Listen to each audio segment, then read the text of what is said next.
Bonjour Stéphane Amar. Bonjour. Et merci d'avoir accepté notre invitation. Vous êtes journaliste israélien, correspondant de plusieurs médias dans le pays. Vous êtes notamment l'auteur de L'exception israélienne, enquête sur un État controversé, un livre publié aux éditions de l'Observatoire l'année dernière. Un mot peut-être pour démarrer sur ce qu'on a appris il y a quelques minutes, à savoir ce tir de missiles balistiques tiré depuis le Yémen et intercepté par l'armée israélienne. Oui, le Yémen, c'est-à-dire les Houthis, sont le dernier proxy encore opérationnel de l'Iran et visiblement ils ne désarment pas. En tout cas, ils tiennent à marquer leur présence, leur existence. Et effectivement, il y a quelques minutes, les sirènes ont retenti dans toute la région de Tel Aviv, puisque la trajectoire d'un missile peut déclencher plusieurs zones et donc plusieurs sirènes à travers la région. Mais finalement, le missile a été intercepté. Je voudrais qu'on s'intéresse maintenant au front sud. Qu'est-ce qui fait dire, selon vous, à Israël Katz, le ministre israélien de la Défense, que, je le cite, nous sommes plus proches que jamais d'un accord sur la libération des otages et l'instauration d'une trêve entre Israël et Gaza? C'est ce qu'il a affirmé ce matin devant la Commission des Affaires étrangères et de la Défense de la Knesset.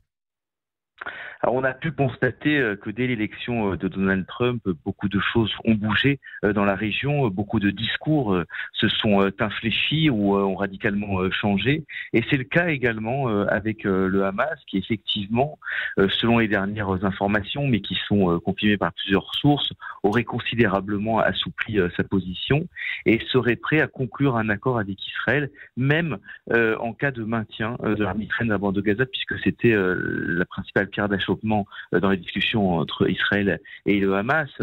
S'ajoute bien sûr à l'arrivée prochaine de Donald Trump aux affaires le fait que le Hamas est en très mauvaise posture dans la bande de Gaza et que Israël continue d'infliger des dégâts considérables à ce territoire. Stéphane Amar, sur quelle base pourrait s'établir cet accord? Est-ce qu'on en connaît les détails définitifs, alors que le même Katz disait tout à l'heure qu'il valait mieux en parler le moins possible par souci d'efficacité? Alors, ce que l'on sait, c'est que c'est un accord qui devrait se dérouler en plusieurs phases, qu'il y aurait des libérations progressives d'otages contre l'établissement également progressif d'un cessez-le-feu.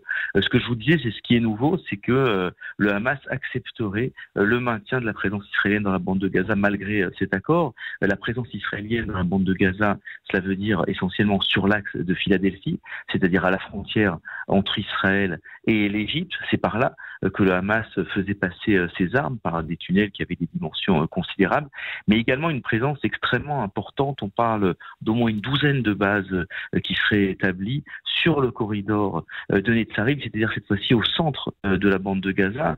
Le corridor de Netzarim, il coupe en deux littéralement la bande de Gaza entre le nord et le sud, et il y aurait une présence très importante de l'armée israélienne qui se maintiendrait sans doute pour plusieurs mois, voire plusieurs années. Est-ce qu'un tel accord obtiendrait nécessairement le soutien de l'ensemble du cabinet de sécurité israélien? Est-ce qu'il peut menacer la cohésion du gouvernement Netanyahou? Non, parce que la condition, je dirais, c'était qu'il y ait ce maintien de l'armée. Dès lors que l'armée peut se maintenir et donc peut intervenir à tout moment pour démanteler d'éventuelles cellules du Hamas qui se reconstitueraient, eh bien, dans ce cas-là, la droite et l'extrême droite de la coalition de Netanyahou n'auraient plus aucune raison de s'y opposer, d'autant que la pression populaire pour la libération des otages se fait grandissante, parce que même les familles d'otages qui avaient choisi, dans le cadre du forum Tikva, de soutenir la fermeté du gouvernement, eh bien, ces familles-là, désormais, elles aussi, maintenant, à leur tour, exigent la libération de leurs proches, en tout cas, un accord, parce que cela dure bien sûr depuis trop longtemps et que désormais il n'y a plus de raison objective de ne pas signer d'accord avec le Hamas dès lors que le mouvement accepte le maintien de l'armée israélienne sur son territoire. Vous parliez, Stéphane Amar, à l'instant de l'opinion publique. Est-ce que la société israélienne est prête à accepter la libération de prisonniers palestiniens en échange de celle d'une partie des otages? Est-ce qu'il y a un consensus sur le sujet? Il y a, disons, un accord assez large, parce que l'enjeu, on s'en rend bien compte, n'est plus le même qu'avant le 7 octobre, ou même qu'au début de la guerre. Le Hamas n'est plus que l'ombre de lui-même. C'est un mouvement qui est assailli de toutes parts, traqué littéralement dans toute la bande de Gaza. On le voit, on le constate chaque jour. Il a été littéralement décimé. Yehia Sinwar a été tué, Mohamed Dess a été tué, Ismaël Haniyeh dernier a été tué.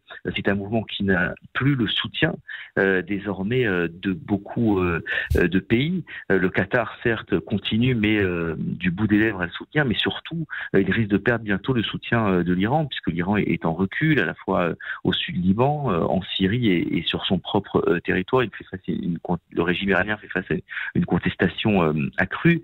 Et donc, le Hamas en passe de perdre ses soutiens, même s'il obtenait la libération de cadres importants du mouvement, où il y a des terroristes ayant été impliqués dans des attentats. Cela ne lui permettrait pas de se reconstituer tel qu'il était avant le 7 octobre. Alors, ces négociations en vue de la libération des otages a été l'un des sujets récemment abordés par Benjamin Netanyahou et Donald Trump lors d'une conversation téléphonique. Quelle est l'influence, selon vous, du président américain élu dans l'avancée de ces négociations ?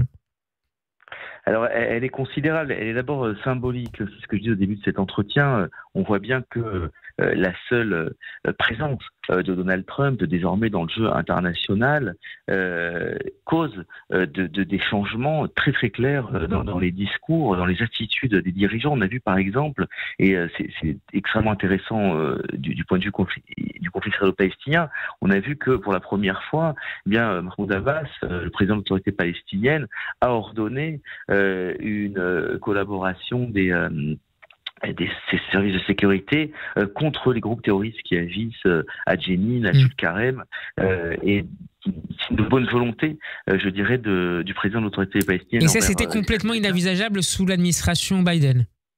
Oui, parce que l'administration Biden avait un autre paradigme. C'était celui de renforcer l'autorité palestinienne et de, quelque part, promouvoir une solution à deux États. Ce qui n'est pas du tout, en tout cas, ce qui ne pas être du tout l'orientation du gouvernement de Donald Trump, puisqu'il a nommé, à peine élu, des partisans très clairs de l'annexion de la Cisjordanie à Israël, en tout cas des personnalités extrêmement hostiles à la création d'un État palestinien, extrêmement hostiles, je dirais, au nationalisme palestinien d'une manière générale. Et donc, il y a une inflexion très très claire depuis cette élection et on en voit, je pense, à peine les effets. Certains médias avancent que les autorités israéliennes aimeraient que les Américains accentuent encore leur pression sur la partie palestinienne pour obtenir davantage de concessions, notamment sur le nombre d'otages libérés pour des raisons humanitaires. Qu'est-ce que vous pouvez nous en dire, Stéphane Amar ? Alors, le Hamas, de ce côté-là, reste maître du jeu parce que malgré 14 mois désormais d'occupation militaire, une offensive extrêmement vigoureuse dans la bande de Gaza, à 2 exceptions près, Israël a été incapable de libérer par la force ces otages.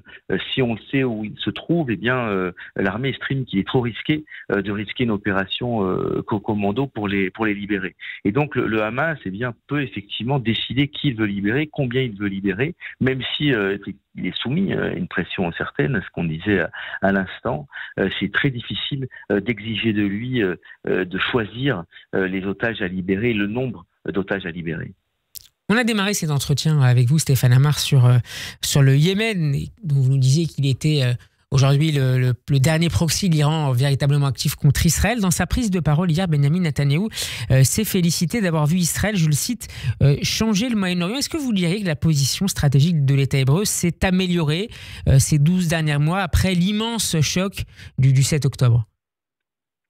Oui, c'est le cruel paradoxe du 7 octobre, c'est-à-dire que ça a été bien sûr un drame incommensurable pour l'État d'Israël, mais d'un autre côté, il a amené à un renforcement très clair de la position géopolitique d'Israël dans la région.